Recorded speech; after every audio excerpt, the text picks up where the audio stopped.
So modern grace.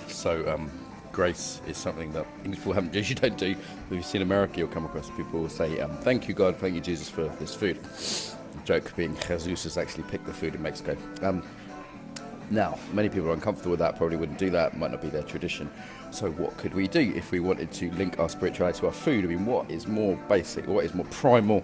Something, I probably have 2 snacks and 3 meals a day most days, so that's 5 times a day I could be engaging with my spiritual practice and really connecting it to life, to life. So I think, first of all, that gratitude practice, even if we don't have a kind of God hanging over us, is super, super fucking useful. It's just to be grateful. And someone that's lived in Ethiopia, the slums of Brazil, places like that, I've seen that not everyone in the world does have enough food, and rather than be like guilty about that, kind of white liberal guilt, actually just to be grateful for what I have in front of me. I think that's one practice. Just eating a really good meal, by the way. Super, super grateful. Nice Japanese restaurant in Moscow. Not fancy, but great. And, I think the aesthetic practice there is one we can do. For me, yes, mindfulness of the breath and of whatever, but beauty helps, doesn't it? Doesn't beauty help with mindfulness, like having good food and appreciating the aesthetics of it, contemplating the ethics of it? So where did this food come from that I've just eaten? As an ethical, as a moral practice, do I know where the vegetables come from? If I ate meat, were those animals hurt? Was there suffering involved in that production of meat? Usually there is, which is one reason I'm a vegetarian, but I know people eat meat very consciously. They're like really clear, they're not going to eat their meat from Burger King. So, being grateful for the dude looking after me now. Счет,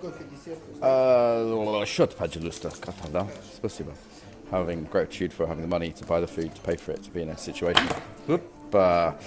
Okay, let's start again. Okay.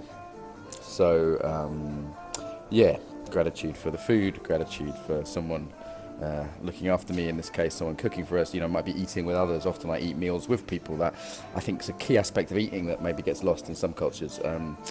Spanish, for example, will often eat together, so to the communalness of eating, or in my case, because I've been with people a lot lately, the beauty of just being able to be on my own today. So I think that's an aspect. The ethical aspect about where it comes from, and then of course, the nutrition aspect is this self-care, like the food I just had, spending a moment to contemplate. It's just good for me, I think the meal I had today was good for me. So as well as aesthetically pleasing, as well as being, I think, relatively ethical, though it's difficult to check in a foreign country, and also healthy. Those three aspects I think are absolutely critical.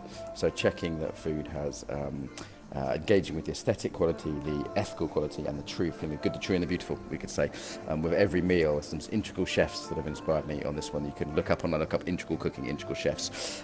So being thankful for that, even if we're not thanking the god or gods, we could be, as a pagan practice. I think I'm in a big city right now, Moscow. I'm often in other cities. What is more connecting to earth? This stuff literally was in the soil a few days ago. What is more connecting with that kind of lower chakra, kind of base stuff? Great. And then perhaps having feel more kind of the upper levels, kind of going, okay, how can I use this to grow? How can I use this for something beautiful? This energy, whether it's from the aesthetic, the physical, social, whatever, that aesthetic, how can I build that? How can I use that for something beautiful to do the work that what I want to do in the world? So what looks like a meal, which is just like fuel, we've got all those qualities, from the mindfulness to the gratitude to the putting it out into the world.